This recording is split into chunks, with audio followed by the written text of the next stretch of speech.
Hello everyone! Welcome to the very first Piece of Pop Culture, where we'll talk about some of your favorite movies, anime, TV shows, video games, and much more. Before we get started, I would like to invite all of you to share your thoughts. You can email us at pieceofpopculture@gmail.com or check out our Instagram page at #pieceofpopculture. We will read each and every single comment and will take all of your suggestions into consideration to make sure we're able to provide you the most entertaining and engaging podcast possible. Alright, with that out of the way, let's get on with the show. Our topic today is regarding a video game franchise that is easily one of the most ambitious crossovers of all time. While this illustrious series has had its ups and downs throughout the years, its impact on the video game industry is undeniable. It has spanned nearly 30 years across 6 games and has had an influence so large that it can be credited to shaping the fighting game genre as a whole. We are, of course, talking about the timeless Marvel vs. Capcom games. With so much history behind this franchise, we have a lot of ground to cover, so sit back and buckle up, because I'm gonna take you for a ride.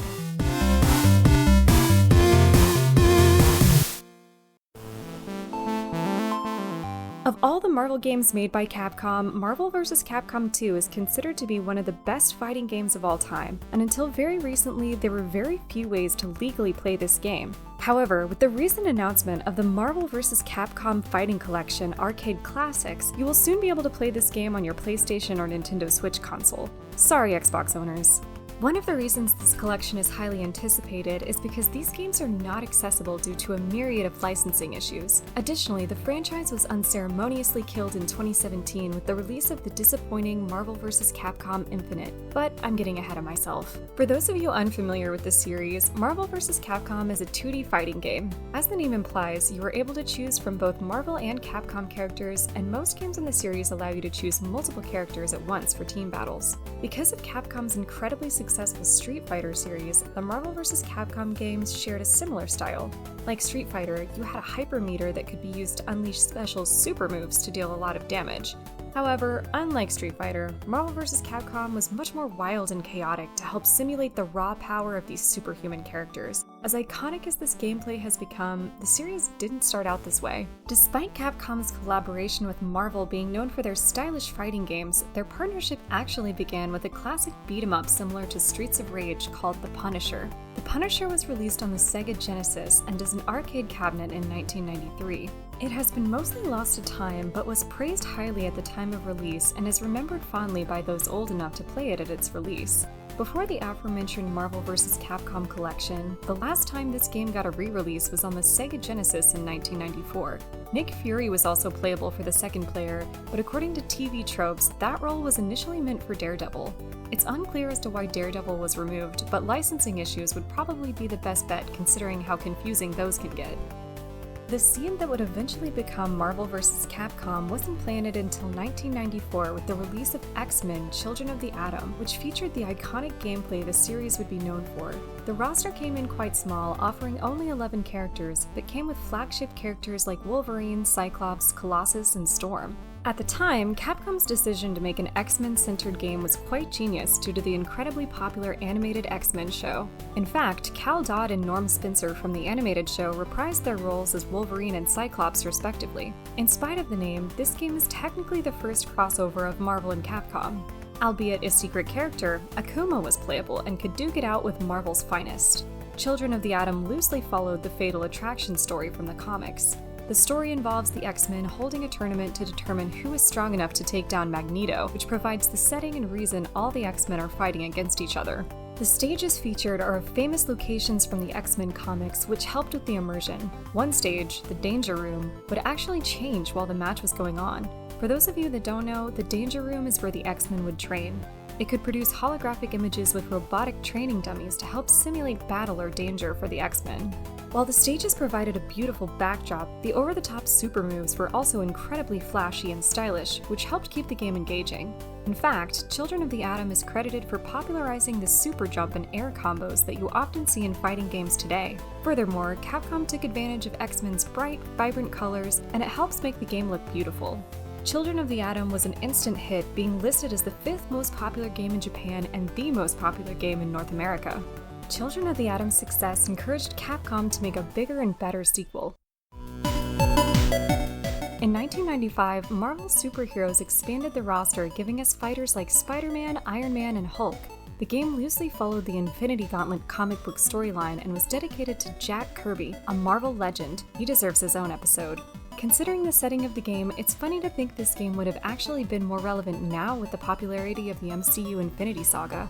Just like the story it's based on, the game added the Infinity Gems as power-ups to gain an edge over your opponent or help set the stage for a comeback. Each of the gems, and yes, they were originally called Infinity Gems, Disney changed it to Infinity Stones. Anyway, these gems were randomly assigned at the start of a match and could be activated periodically to gain a buff or help you fight in battle. However, your gems can be stolen, adding a new element of mayhem and chaos to the game. Capcom's contract with Marvel stipulated that a Capcom character be present in each game. In the last installment, we had Akuma. Marvel superheroes brings us Anita. Anita is a psychologically troubled little girl with psychic powers and appears to be about a quarter the size of all the other fighters. This makes her incredibly difficult to hit and was no doubt a source of frustration for many. She is an NPC from Darkstalkers, which was another Capcom fighting game featuring cult-themed characters, such as the female vampire Morrigan, who would later be included in future installments. In 1996, an official crossover would finally happen. X-Men vs. Street Fighter offered a healthy roster of 17 characters, 8 Marvel superheroes and 9 Street Fighter characters. Not only that, but X-Men vs. Street Fighter introduced mechanics and characters that would eventually become staples of the Marvel vs. Capcom series, such as the tag team system, which was innovative at the time. It let children's fantasies come true, allowing them to make whatever dream team they wanted. This feature also added to the breakneck pace and overall chaos of the game, because you could briefly call in your teammate to attack, helping keep pressure on your opponent or pressure off of you. You would have to be careful though, because your teammate would be vulnerable to attacks as well. Apocalypse was featured as the final boss in the arcade mode and was a giant towering figure that took up nearly half the screen, and he is the first in a long line of giant villains for the series. While X-Men vs. Street Fighter is a great game, it was released in a bit of a rush, preventing adequate beta testing. As a result, each character could perform at least one infinite combo. If you were caught in one of these combos, you might as well take your hands off the controller. When done properly, these combos will move seamlessly and make you helpless to escape. Capcom eventually became aware of these combos and eventually released modified cabinets that removed infinite combos entirely.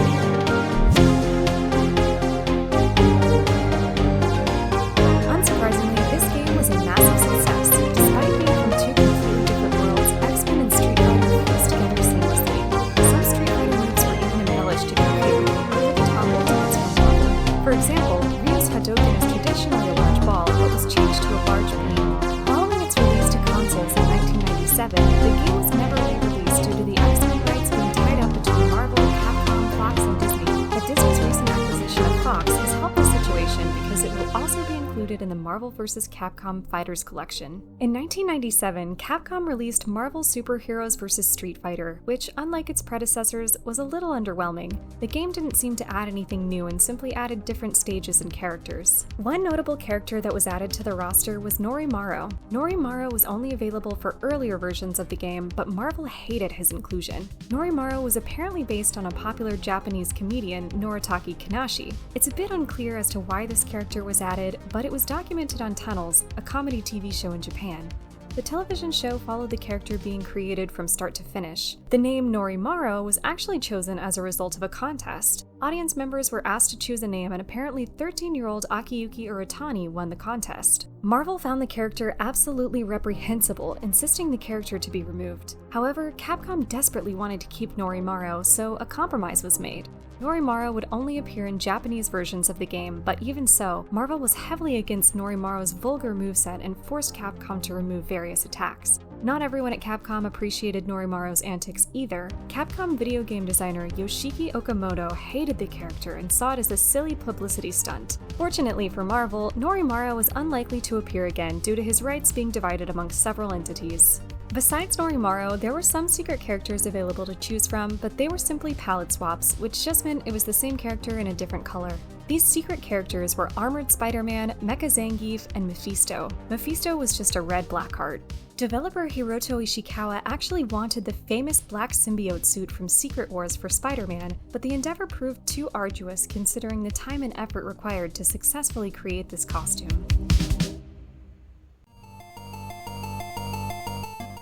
1998 would see the first game to display the famous moniker, Marvel vs. Capcom Clash of the Superheroes. The roster was expanded even further at 18 characters, including the likes of Venom and War Machine. War Machine was only added as a compromise because some licensing issues prevented Capcom from adding Iron Man. Capcom's side brought several new additions as well. Strider Hiryu, Jin Sayatomi, and Captain Commando all made their debut. While Ken and Akuma are absent, Ryu is given the ability to switch movesets that allow him to adopt either Akuma or Ken's moveset. As mentioned earlier, Morrigan the Vampire also joins the fight and is actually responsible for a bit of censorship in the US version of the game. Morrigan has a victory screen that involves lowering a tied-up Lilith from above right before Morrigan changes into a rather revealing, suggestive black dominatrix dress. Marvel decided this was a bit much for the US audiences and had it cut, but you can still find the clip on YouTube. There were several secret characters as well, but referring to them as characters is a bit generous. We have Shadow Lady, who is essentially a variant of Charlie, and then we have a red Venom skin. Roll is the last secret character available, but she has Mega Man's moveset, so not really a unique addition. The true secret character is a character that exists only as code, Tom Chin. Tom Chin was based on a designer at Capcom, Atsushi Tomita. They added him to the game as a joke because apparently he bore a strong resemblance to Bert from Sesame Street. They wanted him to be used as an assist character, but he never appeared in the final release. According to TV tropes, there are some more characters hidden in the game's code. We have Sally, Dhalsim's wife, and Karen. Sally's sprite was simply recycled from Street Fighter II Alpha, so it's thought that she was meant to serve as a background character that would cheer on Dhalsim. Karen, on the other hand, actually became an official Street Fighter the following year in Street Fighter Alpha 3. TV Tropes also claims that Howard the Duck and She-Hulk were considered for the roster, but She-Hulk's fourth wall breaking nature kept her from joining the fight. Marvel must have had a change of heart because not only was She-Hulk eventually added into Marvel vs. Capcom 3, but so was Deadpool, who is also known for his comedic antics and breaking the fourth wall. Howard the Duck was denied entry simply because of his awful movie. Another tidbit from TV Tropes suggests that for the final boss, Capcom wanted to use Galactus, but Marvel did not like the idea of Galactus being defeated in a physical confrontation and denied permission. If this is true, Marvel must have changed their minds again, because Galactus would later be used as the final boss in Marvel vs. Capcom 3, A Fate of Two Worlds. While the gameplay was left mostly unchanged, the team assist was slightly altered. Instead of having your second off-screen character jump in to throw out an attack, you would be assigned a random character to act as your assist. These unplayable characters were known as guest characters, and they only exist to perform assist attacks. This game also introduced the duo team attack that gave the player control over both characters for a brief amount of time. While Clash of the Superheroes seemed to be the pinnacle of Marvel vs. Capcom games, there was more to come. Unlike the previous installments, Capcom spent 2 years developing Marvel vs. Capcom 2, A New Age of Heroes, and their effort shows. First of all, the promotional and cover art are nothing short of amazing. Bengus, a Japanese illustrator and character designer, has a beautiful style that complements both Marvel and Capcom characters well. It has a bit of an anime influence, using a lot of smooth edges that gives off a sense of zen. Despite being an action game, his style really fits well and deserves your attention. When you get a chance, you can find many of his sketches on the Marvel vs. Capcom fandom page. But Bengus' stylish art was not the only thing that made New Age of Heroes special. One of the most notable and influential changes was the 3-on-3 team matches that has now become a staple of the series. Another enticing change was the roster, which included 56 characters, still the highest in any Marvel vs. Capcom game. Capcom also simplified the control scheme from 6 attack buttons to only 4, reserving the last 2 for calling assists. This was done to help make the game more friendly to newcomers. Additionally, all characters were given the ability to snap back. A snapback required 1 hypermeter to perform, and when landed, would force your opponent to switch characters. Characters that were sidelined could partially regenerate health lost as long as they were not tagged in, so forcing a tag could grant you an opportunity to finish off a character before they had a chance to heal. And unlike the previous installment, the team assist in this game was changed to exclusively use your sidelined characters rather than randomly assigned unplayable characters. To fill their side of the roster, Marvel took advantage of their long comic book history using obscure characters like Shuma Gorath, a magical tentacle monster, and Spiral, a 6-armed mystical warrior. Capcom, on the other hand, had to scrape the bottom of the barrel to fill out their side of the roster. In fact, Capcom was allegedly forced to create characters just for this game, such as Amingo. Today, Amingo may be seen as a slightly politically incorrect character. He's a fat, anthropomorphic cactus with a sombrero and a guitar. There are rumors he is an unused or scrapped Darkstalkers character, but I could not find any information to confirm this. Another character that seems to have no specific origin was Ruby Heart, a pirate with a magical flying ship.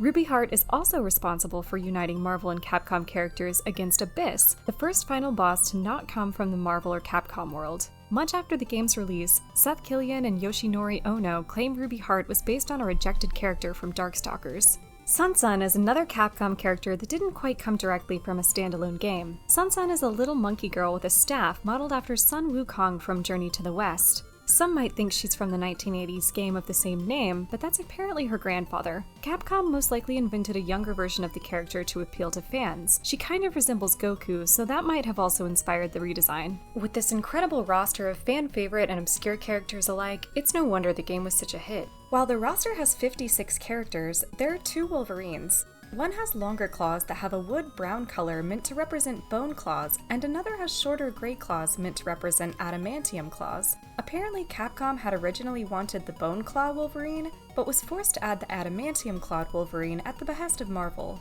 According to TV tropes, Mr. Fantastic, Doctor Strange, and Silver Surfer were all considered for the roster, but were ultimately canned. Mr. Fantastic proved too hard to animate, and developers could not find a way to implement Silver Surfer's power set well into the game. Doctor Strange wasn't added because developers felt he might be too similar to Doctor Doom, but I guess having 2 Wolverines was okay. Daredevil, Black Widow, and Hawkeye were also considered, but were thought to be too bland because none of them have flashy superpowers. Another aspect of Marvel vs. Capcom 2 that set it apart from any other installment were the stages. Despite the character models being the traditional 2D sprites, the stages are fully rendered CGI. They are beautifully detailed and the art styles complement the sprites well, but some found it to be ill-fitting. Another common complaint was that none of the stages are a reference to any location from either the Marvel or Capcom universe. The music in Marvel vs. Capcom 2 is iconic, and surely the "I'm gonna take you for a ride" tune from the character select screen was the first thing to pop in your head.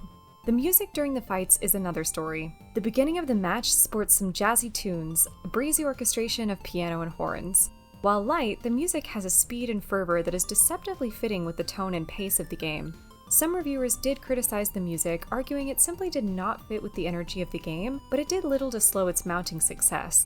The development of the game is also a bit different than any of the other installments. This was the first game in the entire franchise that was not made to run on arcade boards. Marvel vs. Capcom 2 was actually made to run on the Sega Naomi arcade board, which contained the same hardware as the Dreamcast.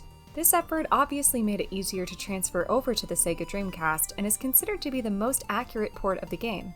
With the announcement of the port, Capcom included the VMU, or Visual Memory Unit, which allowed players to exchange information and gain experience points, which could be used to buy characters and skins, amongst other things. As successful as Marvel vs. Capcom 2 was, it got increasingly difficult to play it as the original consoles it was released on became obsolete. In fact, the PS2 version had become so rare you'd be forced to pay up to $100 to $200 for your own used copy. Another reason the more modern versions of the game became so expensive was simply because Capcom had lost the rights to Marvel and were forced to stop production. The Dreamcast version is actually cheaper because Capcom had been able to produce more of those before being forced to stop production. But that would change when New Age of Heroes was brought to digital stores for Xbox and PlayStation in 2009. Not only was this amazing game now available on modern consoles, but quality of life features were added as well. Unlocking all the characters was previously a painstaking process of grinding in-game currency, but now you were given access to all characters and costumes from the start. And because online gaming was so popular at the time, online play was a must and worked quite well.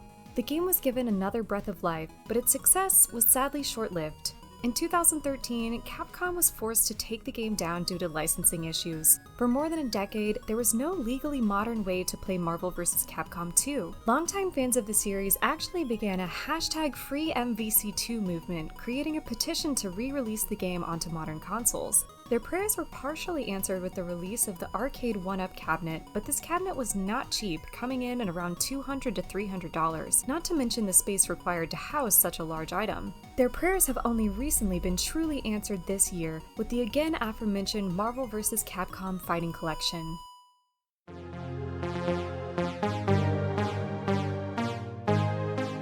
These licensing issues had plagued Capcom before and often led fans to believe a sequel would never be possible. However, they were proved wrong with the unexpected announcement of Marvel vs. Capcom 3: Fate of Two Worlds in April 2010 and the subsequent release in March 2011, more than a decade after its predecessor. This game was produced and directed by Ryota Niitsuma. Niitsuma wanted to bring back character-specific endings and include interactions between characters. Furthermore, Capcom's goal was to make a game that paid respect to longtime fans, but also offered a friendly entry point for a new wave of fans. For example, the control scheme was changed to a 3-button layout, with one button dedicated to either launching the opponent into the air or striking them during an air combo. This made it easier to perform air combos and most likely helped new players become accustomed to controls faster. Furthermore, there was a simple control scheme that allowed beginners to perform combos with the push of only one button. Also, teammates could be called in faster, and even in the air to extend combos and maintain the breakneck speed of the game. However, these accessibility options did not take away from the game's complexity. Capcom still left a high skill ceiling for longtime fans to aspire to, and the game was praised for being able to find such a great balance. The roster was much smaller, but had a great selection to choose from. Some new faces that had never been in previous installments were Thor, X-23, Arnold Wesker from the Resident Evil series, Dante from Devil May Cry, Deadpool, and many more. Deadpool almost wasn't included despite being such an incredibly popular hero at the time. There was a translation error that suggested Deadpool was on the restricted list. Thankfully, the translator asked why Deadpool wouldn't be allowed considering his popularity, and Marvel quickly rectified their mistake. Another interesting piece of trivia about Deadpool was that during his moonwalking victory celebration, he was supposed to sing some lines of Michael Jackson's most iconic songs, but these were dropped with the fear of legal troubles. Sentinel and Juggernaut were also on the blacklist, but Capcom fought to add them to the roster. Marvel only allowed one of the two to be included, and Capcom chose the Sentinel. Miles Morales, the second Spider-Man, was actually meant to be included, but the team simply did not have the time to add him. Marvel and Capcom seemed to want to go all in on promoting this game, and had planned a comic book/animated series to coincide with the game's release, but was ultimately dropped. However, it seems that this idea was later revived for a future installment, Marvel vs. Capcom Infinite. In Fate of Two Worlds Code, some computer-savvy fans found evidence that Dr. Otto Octavius, or Doc Ock, was intended to be a character. Apparently, he only existed in name because there were no other files to suggest his development went any further than the brainstorming stage. Disney can be quite protective of their IP and most likely chose characters that would help promote their movies.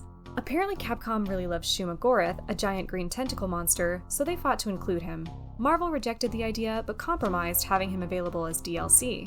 As great as the roster was, it was easy to notice that some big names who had been there since the beginning were removed, like Ken, Venom, and even Cyclops, who had been featured on the cover of Marvel vs. Capcom 2. In spite of some missing familiar faces, the game was ultimately reviewed very well and helped revitalize interest in Marvel vs. Capcom. The game abandoned the 2D sprite art style in favor of 3D models, which proved to be a magnificent choice. The game resembled a living, breathing comic book. Capcom apparently worked closely with Marvel artists to make sure these characters were brought to life well, and it paid off. Another mechanic they added was X Factor. X Factor granted a buff in speed, strength, decreased cooldown allowing for longer combos, and allowed your character to regenerate health faster. The effects of the X Factor were more intense based on the number of characters you had left, which could help a player instantly turn the tides of a match. Marvel vs. Capcom 3 also offered interesting stages. Developers actually took advantage of the decades of lore behind the characters on their roster and used famous landmarks and locations as a backdrop for the matches. One stage that apparently didn't make the cut was one based off of Okami. Okami is an older game based on classical Japanese history and mythology and has a gorgeous watercolor art style. However, developers felt the stage would conflict with the art style chosen for the character models and scrapped the idea. Marvel vs. Capcom 3 also has a little bit of an homage to the game that started it all. On Capcom's official website, the Sentinel is revealed to be a specific model. He actually has a serial number, COTA-94. COTA-94 being a reference to the X-Men game, Children of the Atom, which released in 1994. The reference is pretty cool for those astute enough to catch it, but is also a little sad considering how few X-Men actually made the cut.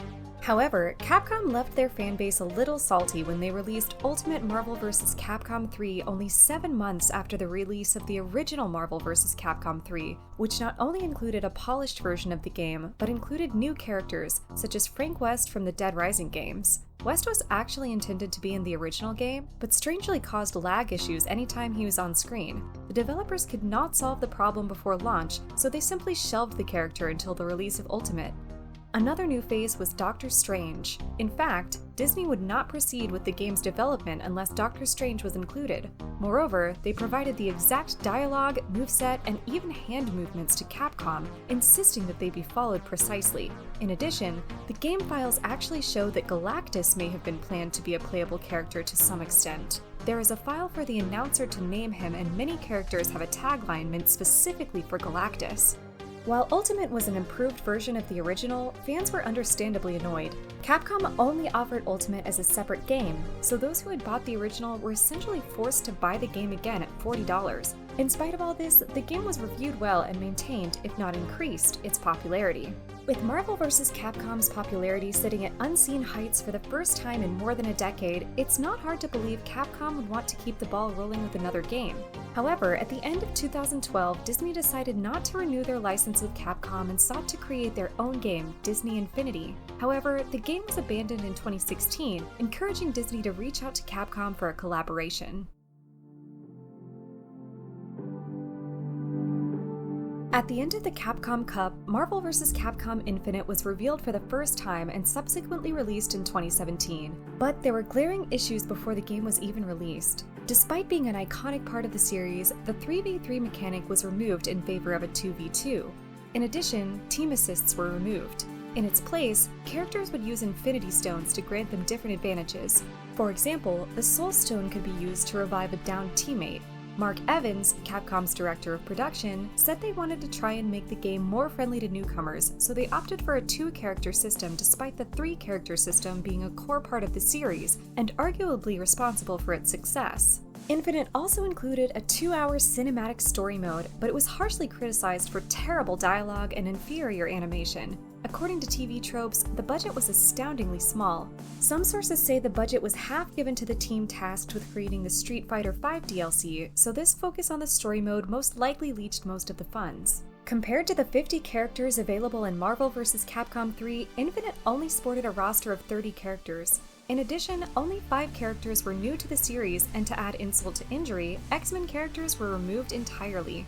The X-Men were responsible for starting this franchise, but Evans reasoned that no one would even remember the X-Men, so they didn't consider their inclusion.